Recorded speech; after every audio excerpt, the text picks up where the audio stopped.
Está começando o podcast Inteligência Jurídica, canal oficial do Machado Meyer Advogados, que atualiza você com nossa visão sobre as questões que impactam seus negócios.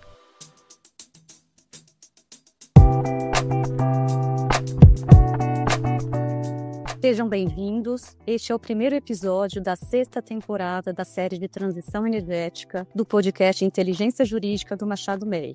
Nesta temporada, nos dedicaremos aos temas da COP30, a Conferência das Partes da Convenção do Quadro das Nações Unidas sobre o Clima, que será realizada em novembro na cidade de Belém, Brasil. Para essa conversa, eu e minha sócia Maria Fernanda Soares. Como vai, Maria Fernanda?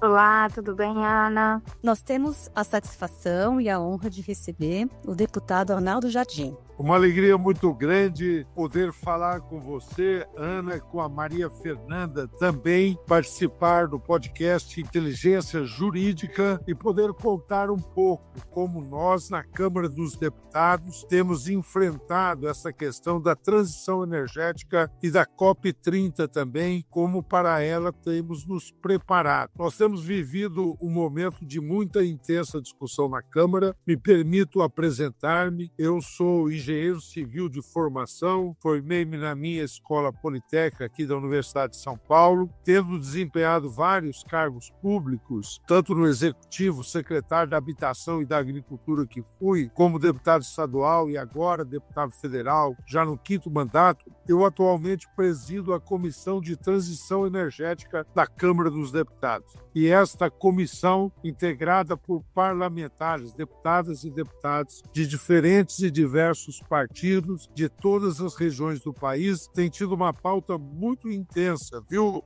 Ana, viu, Maria Fernanda? Primeiro, aprovando propostas que depois foram reafirmadas em plenário, algumas viraram leis. Quando chegar o momento, gostaria de apresentá-la. Mas mais do que isso, atuando em todas as questões que dizem respeito ao tema de transição energética e no preparo da COP30. Portanto, muito feliz por poder conversar com vocês. Muito obrigada, deputado, por essa apresentação. A gente realmente tem acompanhado aqui uma atuação muito intensa, nesses debates de transição energética que o senhor tem promovido na Câmara, com uma atividade legislativa também bastante intensa. No último ano, vimos aí a aprovação de marco regulatório, marco legal do hidrogênio de baixa emissão de carbono, vimos a aprovação do combustível do futuro, do PATEN e ainda uma série de outras discussões que são extremamente importantes para a transição energética. Então, a gente está aqui bastante animado de fazer essas perguntas, de combinar esse debate agora num olhar, num contexto de COP30. E acho que a gente já pode passar para as perguntas, né, Ana Karina?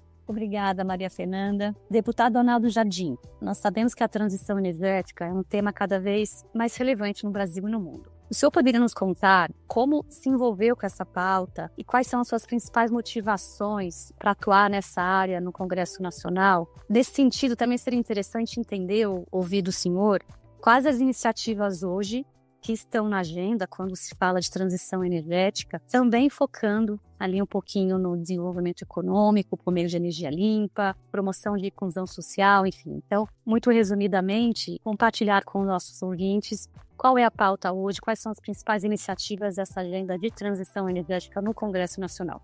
Resumidamente, mas o tema que você colocou é muito amplo, hein, Ana? Então, me permito aí analisar algumas questões. Primeiro, essa expressão, transição energética. Como é que ela é cunhada, essa expressão? A transição energética é porque a base da energia que moveu o mundo nos últimos 140 anos foi a base fóssil, onde o petróleo se destaca de uma forma muito proeminente e o carvão, historicamente, foi a largada disso. Quem de nós não se lembra da grande imagem da Revolução Industrial, quando os primeiros trens começam a se mover e você tinha ali a fumaça que vinha do carvão. Quando as primeiras indústrias começam a se mover e você tinha os fornos movidos a carvão.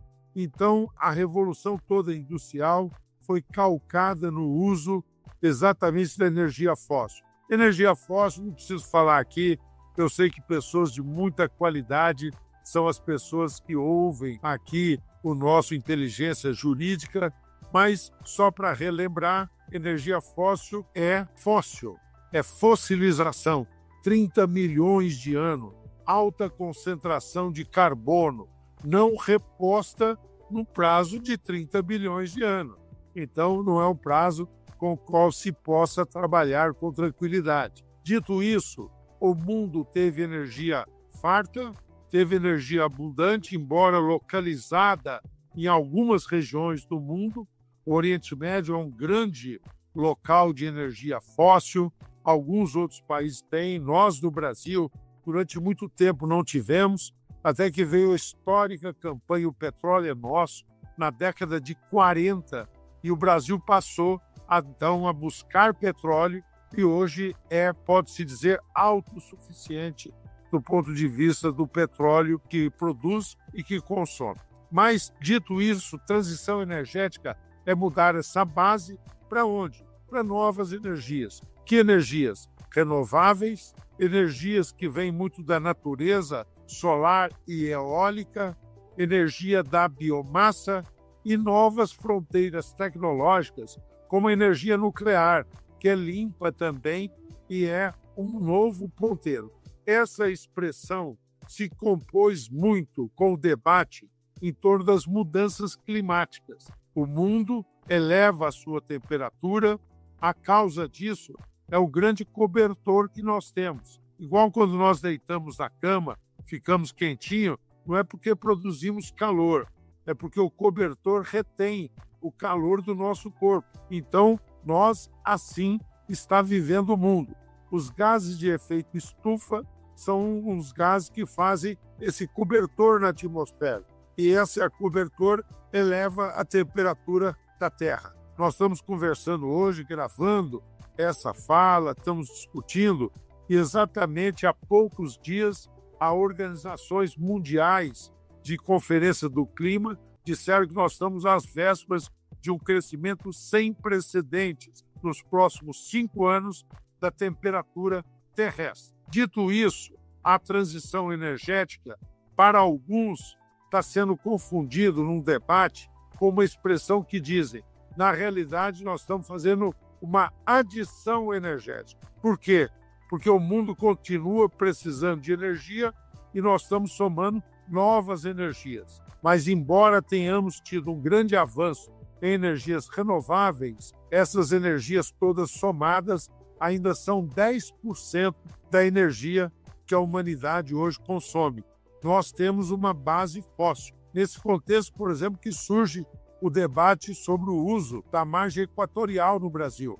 Nós temos reservas identificadas, estão sendo exploradas, estão diminuindo, e todos dizem o seguinte, ou muitos dizem o seguinte, nós precisamos de ter novas reservas, porque essa mudança da base energética, embora no Brasil já tenha avançado muito, o Brasil é o país desenvolvido de maior percentual de energia renovável na nossa matriz energética, ainda teremos necessidade de combustíveis fósseis e com isso justificam a necessidade de nós termos que explorar o petróleo da margem equatorial. Dito isso, tem uma outra expressão, Ana, Maria Fernanda, amigos do podcast Inteligência Jurídica. Tem uma outra questão que eu deveria colocar na mesa aqui para esse debate nosso. O governo, por exemplo, usa uma outra expressão e eu acho que ela tem fundamento, porque como no Brasil nós já temos essa transição energética muito encaminhada, o governo usa a expressão transformação ecológica para dizer a abordagem deveria ser mais ampla. No caso do Brasil, nós temos uma peculiaridade. O setor de energia nos países europeus é o grande responsável pela emissão de gás de efeito estufa. Aqui no Brasil, aquilo que é emitido pelo setor de energia de gás de efeito estufa é apenas 6% do total de gases que são emitidos. Então, é uma parcela até pequena daquilo que é o nosso total. Da onde vem a maior emissão de gases hoje? Vem do uso do solo, da terra. Vem particularmente do momento que nós vivemos no Brasil, com as peculiaridades que temos do desmatamento e de regiões de áreas degradadas. É daí que vem a maior emissão de gás de efeito estufa. Falando isso, estou falando demais, estou louco para responder mais as perguntas de vocês, mas me permito focar por derradeiro nessa abordagem inicial na seguinte questão.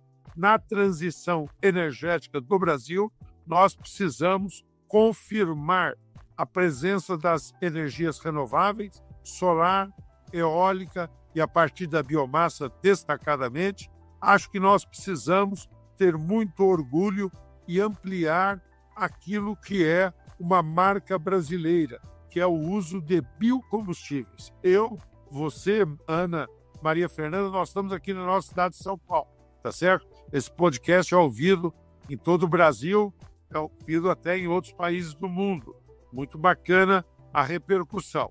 Mas aqui na cidade de São Paulo, que é a 14ª metrópole do mundo em termos de habitantes, nós não estamos entre as 100 maiores metrópoles em termos de poluição. Se você reúne as 100 maiores metrópoles do mundo do ponto de vista de poluição, não aparecerá a cidade de São Paulo. Por quê? Porque nós temos aqui, vocês são jovens. Eu vivi num tempo em que nós tínhamos aqui os relógios da cidade de São Paulo que identificavam o ar ruim, inadequado, ar não respirável na cidade de São Paulo. Hoje ainda há essa medição.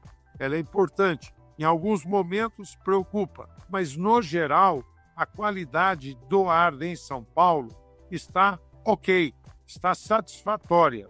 Por que que isso aconteceu? E houve um momento que era muito grave, por isso que se instalou originalmente o rodízio na cidade de São Paulo. Era para diminuir o volume de carros que transitavam na cidade. Hoje ele se mantém menos do ponto de vista do apelo climático e mais como uma questão de trânsito. É para aliviar o trânsito na cidade de São Paulo. Do ponto de vista climático, o fato de ter novas tecnologias no veículo, temos diminuído o uso do diesel com alto teor de enxofre. Nós aprovamos legislações para isso. O diesel que nós usávamos nos ônibus, particularmente, era um diesel de 5.000 ppm, partes por milhão, tá certo? Enxofre. Nós hoje diminuímos isso para 500, queremos diminuir para 50, há um esforço. Mas, particularmente, o uso do biodiesel e do etanol foram os grandes responsáveis para diminuir a poluição na cidade de São Paulo. Então, são coisas como essa que nós vamos debater aqui hoje junto com vocês. Obrigada, deputado. Acho que, como o senhor falou, a gente, como Brasil aqui, está muito bem posicionado, né, nesse contexto de transição energética. A gente tem iniciativas, como o exemplo da cidade de São Paulo, que são iniciativas de sucesso, né, que já produziram resultados, mas a gente ainda tem metas climáticas, né, para cumprir como país. E aí, nesse contexto, né, com a COP30 se aproximando, como o senhor vê a importância da transição energética ou transformação ecológica agora, né, para o cumprimento dessas metas climáticas do Brasil? E quais são as ações específicas que o senhor acredita que ainda devem ser priorizadas para que a gente consiga atingir esses compromissos internacionais? Muito obrigado por sua pergunta, Maria Fernanda. Ela é muito importante. O Brasil realmente tem metas climáticas e são ousadas. Dentre os países do mundo que deveriam já ter estabelecido as suas metas climáticas, o Brasil é um dos poucos. Recentemente, eu participei de um debate em Brasília, tinha um representante da comunidade europeia, e a comunidade europeia, que muitas vezes tenta parecer ao mundo como uma guardiã dessa preocupação, até agora não tem as suas NDCs definidas. Olha que coisa. Impõe regras, estabelecem princípios, dizem que não vão adquirir produto que não tenham determinadas condições de respeito à sustentabilidade e ainda não tem as suas NDCs. Nós temos fixado e temos avançado na implementação dela. E para a implementação das metas, como você se referiu, nós temos que dar passo. Eu, na apresentação inicial, falei da Comissão de Transição Energética, que eu tenho a responsabilidade de presidi-la, e falei que nós tínhamos tido alguns avanços legislativos. Me permito mencioná-los aqui. Primeiro, nós aprovamos toda a regulação para a produção e uso do hidrogênio verde, ou que chamamos de uma forma mais abrangente, hidrogênio de baixo carbono. Muito legal. nos colocou a par de legislações mais avançadas do mundo. Há vários projetos já anunciados nesse sentido, porque o Brasil, para produzir hidrogênio, precisa de energia. Para ter energia limpa, nós temos solar e eólica, como mencionado. Então, fecha um circuito muito bacana. Então, nós aprovamos a legislação sobre a produção do hidrogênio. Aprovamos uma legislação que consolida esse exemplo que eu contei do combustível, biocombustível, que eu vou chamar de combustível do futuro. A essa legislação, eu fui dela o relator, tá certo? Ela é muito abrangente e eu destaco pontos que a integram. Primeiro, toda a definição sobre o etanol.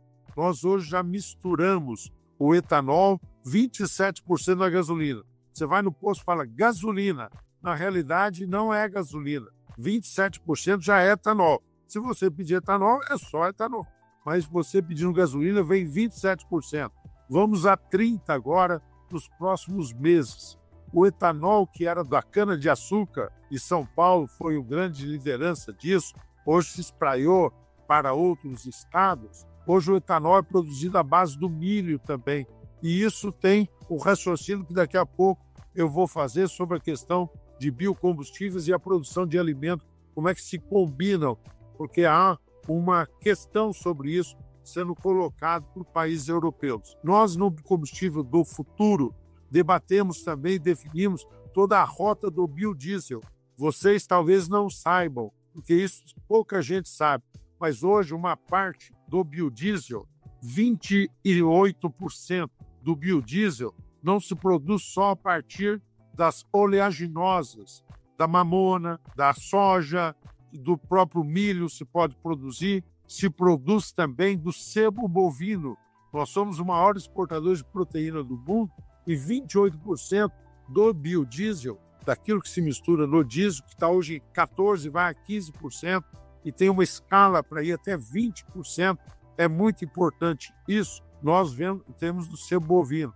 O combustível do futuro definiu todas as regras para a produção do SAF, Sustainable Aviation Fuel. É o combustível sustentável de aviação. É uma exigência mundial isso hoje. A IATA, que é a entidade internacional que administra toda a questão da aeronáutica, da aviação internacional, disciplinou regras.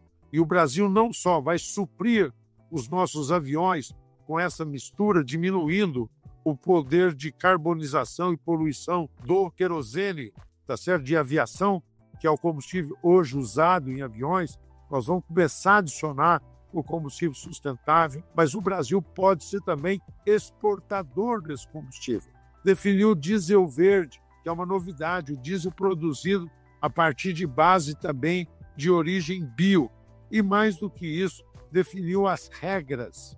Vocês no escritório muitas vezes lidam com isso, regras para estocagem de CO2, gás carbônico. O mundo todo hoje retira, através de processos industriais, retira e estoca em cavernas geológicas de uma diferente forma. O CO2 retira do envio para a atmosfera e nós temos também agora as regras definidas. A Comissão de Transição Energética definiu também debêntures de infraestrutura. Arnaldo, mas o que tem a ver?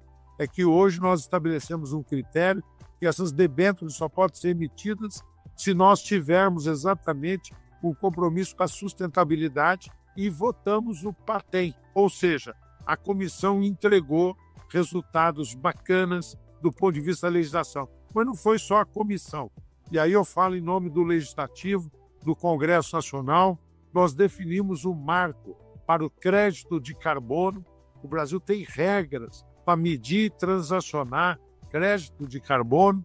O programa Mover, que é um novo programa da indústria automobilística brasileira, tem regras claras também do ponto de vista de sustentabilidade, da transição energética, da transformação ecológica.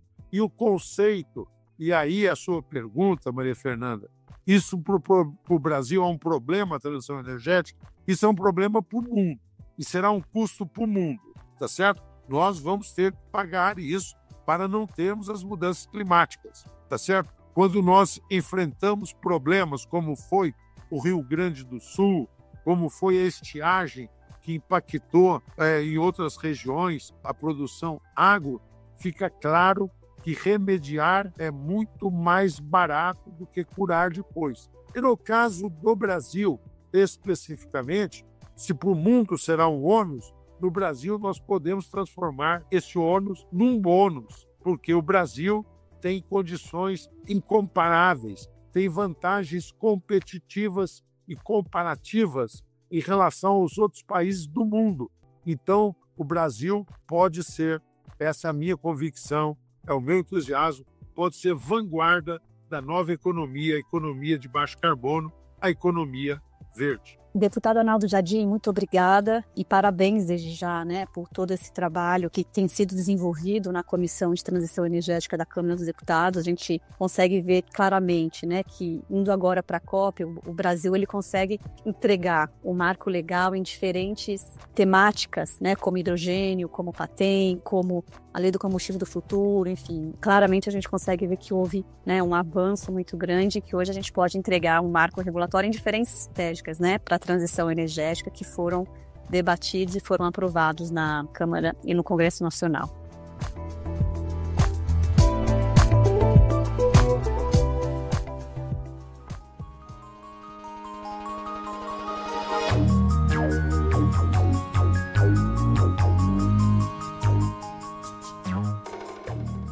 Agora, mais especificamente falando de COP30, na sua opinião, quais são os principais temas ou assuntos da agenda de transição energética que devem ser debatidos, que devem ser priorizados na discussão da COP30? Existe um receio, em relação ao eventual esvaziamento das discussões da COP30, e queria ouvir um pouquinho a opinião do senhor sobre essa questão, esse possível receio de um esvaziamento, e a tua opinião sobre quais são necessariamente os temas que devem ser debatidos e o que seria um resultado de sucesso para a COP30, na sua opinião.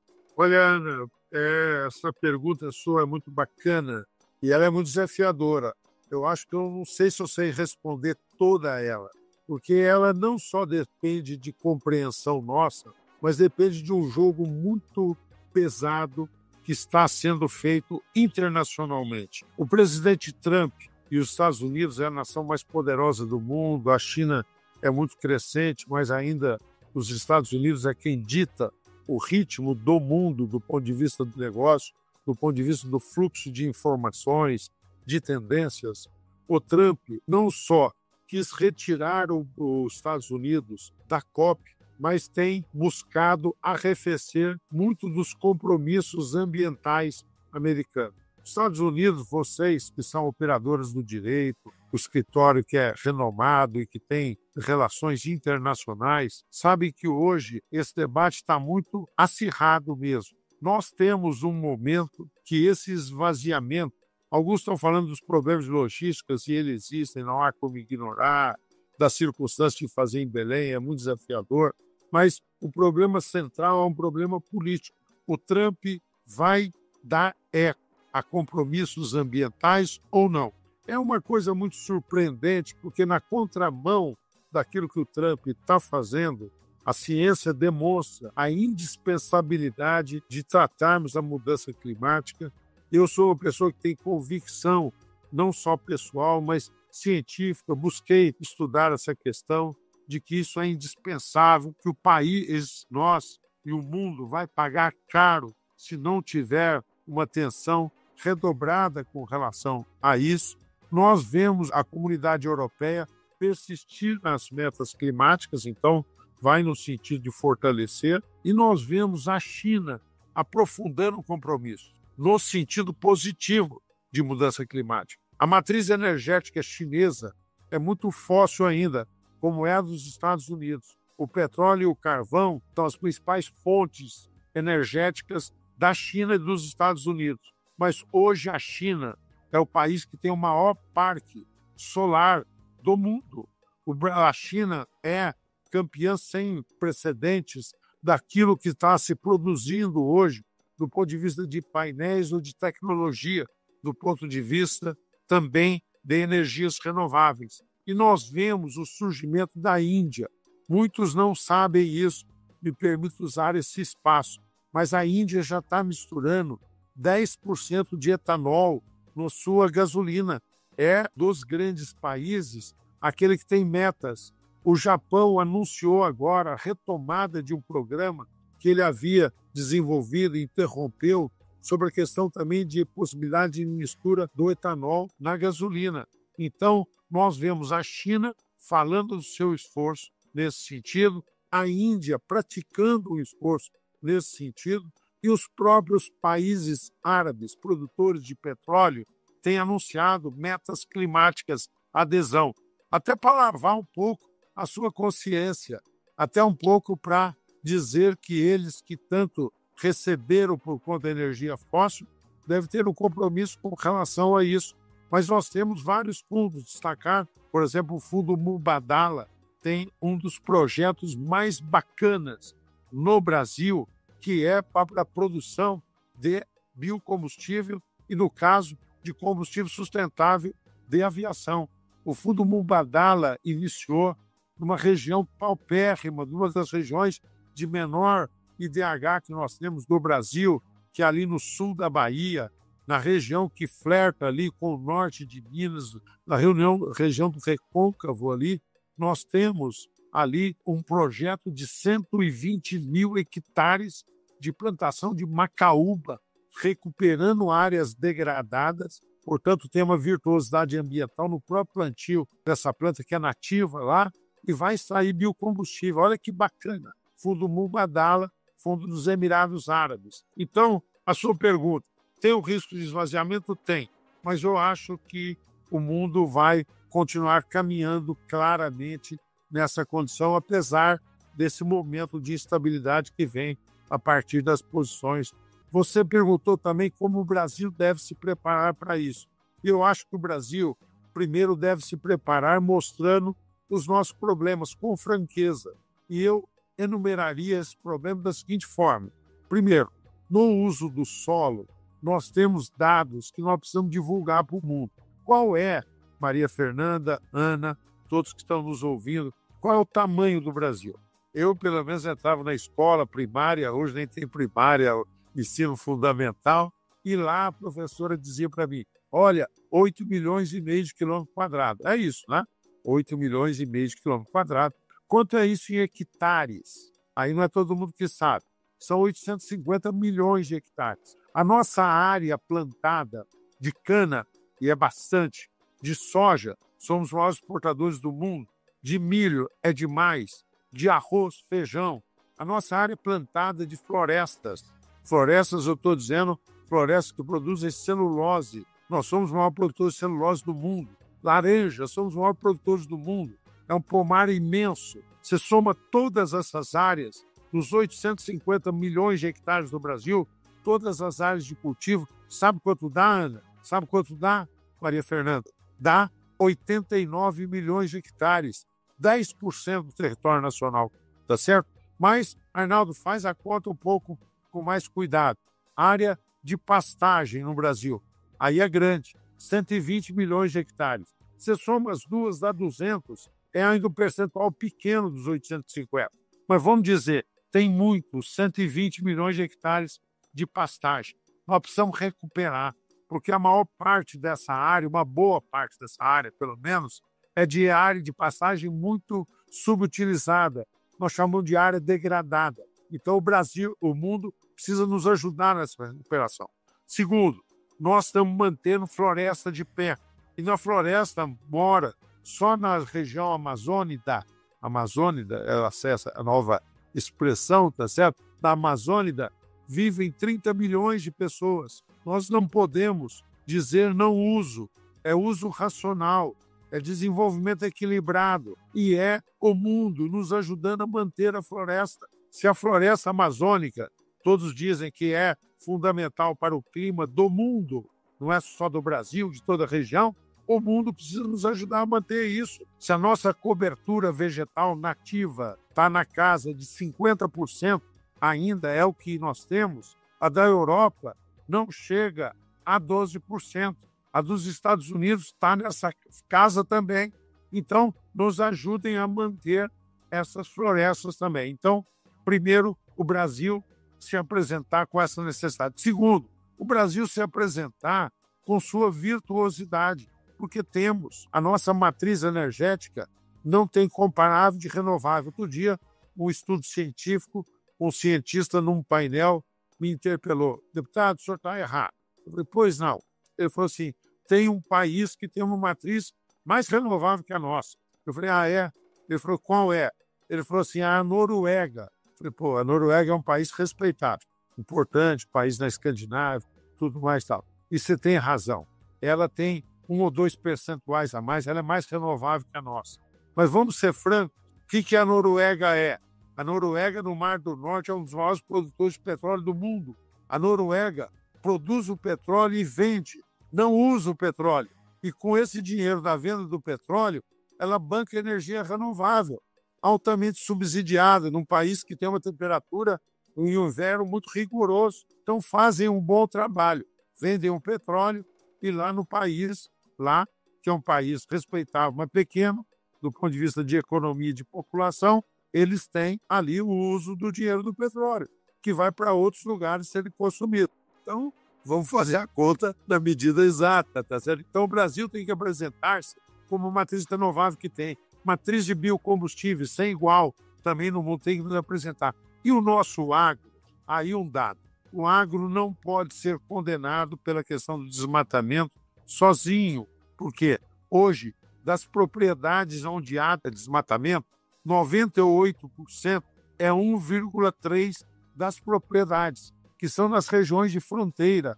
O resto do agro, aqui em São Paulo, a cobertura vegetal nativa tem crescido ao longo dos últimos anos. Nós temos recomposto a cobertura vegetal nativa. Nós temos integração lavoura-pecuária-floresta, plantio direto, nós temos práticas ambientais corretas do ponto de vista da produção que nós temos do agro.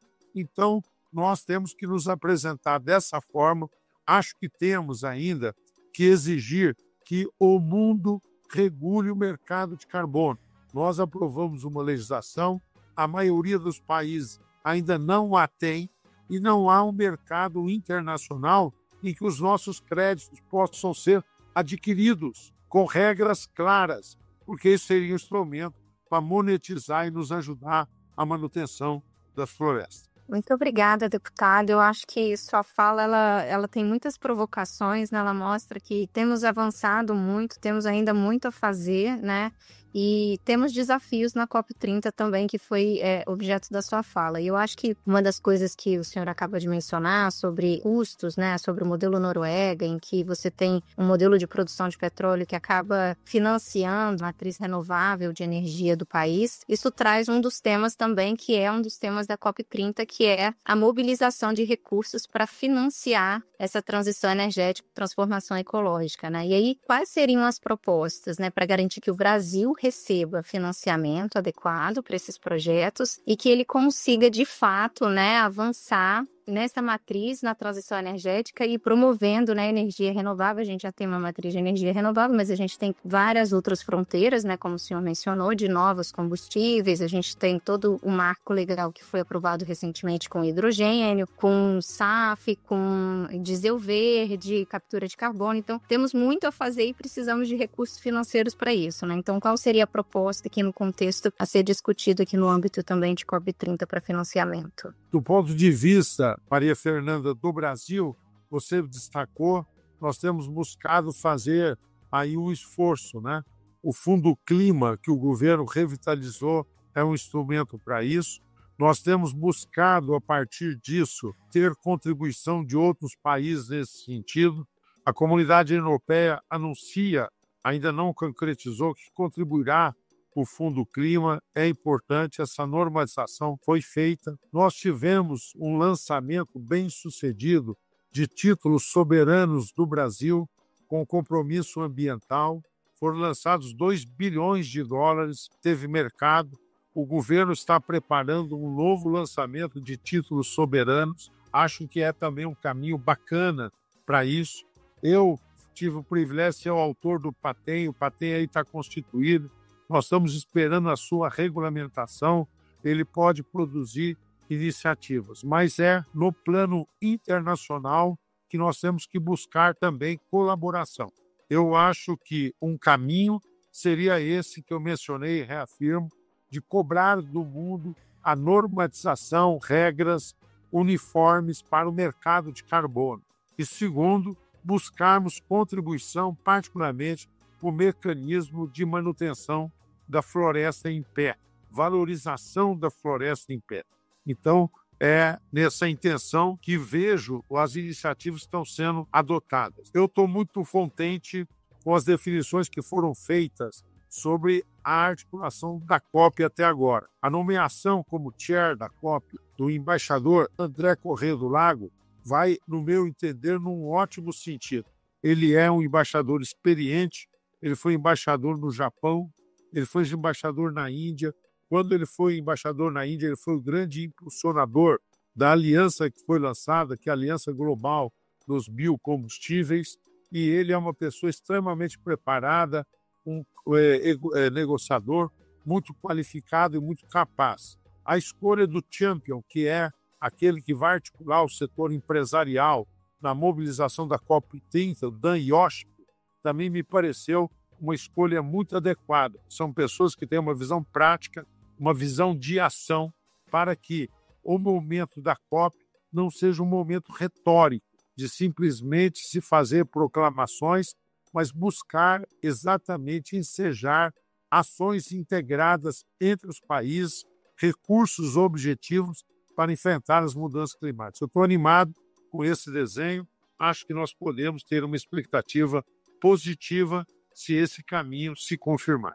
Deputado, agradeço muito a sua participação. Ficamos muito honrados, mais uma vez, por ter o senhor conosco nesse episódio. Aproveito para parabenizá-lo de novo pelo excelente trabalho realizado, não somente nos últimos anos, mas já há algumas décadas, né? O senhor está sempre muito ativo, tanto no setor de infraestrutura, como no setor agora, mais recentemente, de energias, né? Transição energética.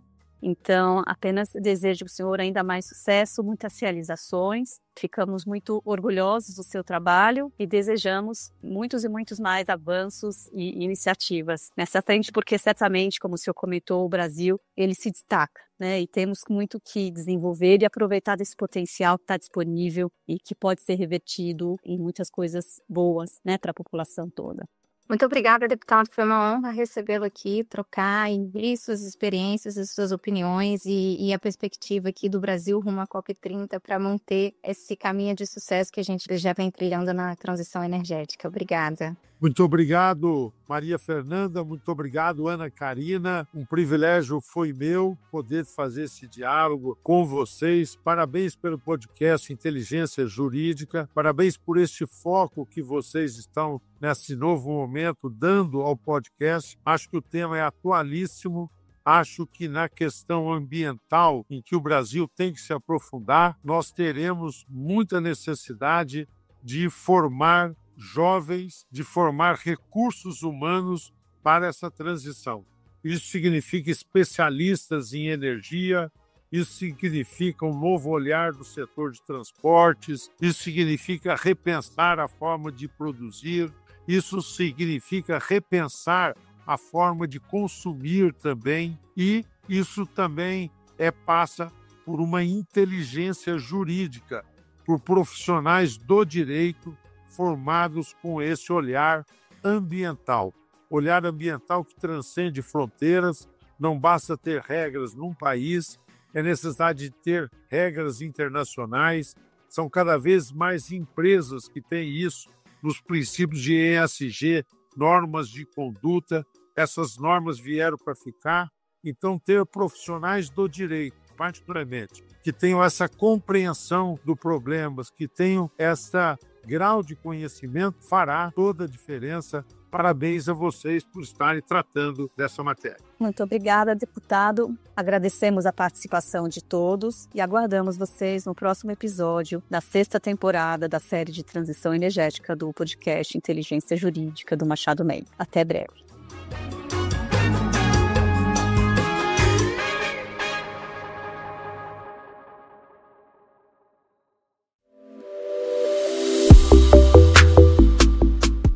Você ouviu mais um episódio do podcast Inteligência Jurídica. Além de favoritar e compartilhar, agora você pode participar da nossa caixinha de perguntas e enquetes aqui no Spotify. Ouvir você é fundamental para continuarmos aprimorando nossos conteúdos.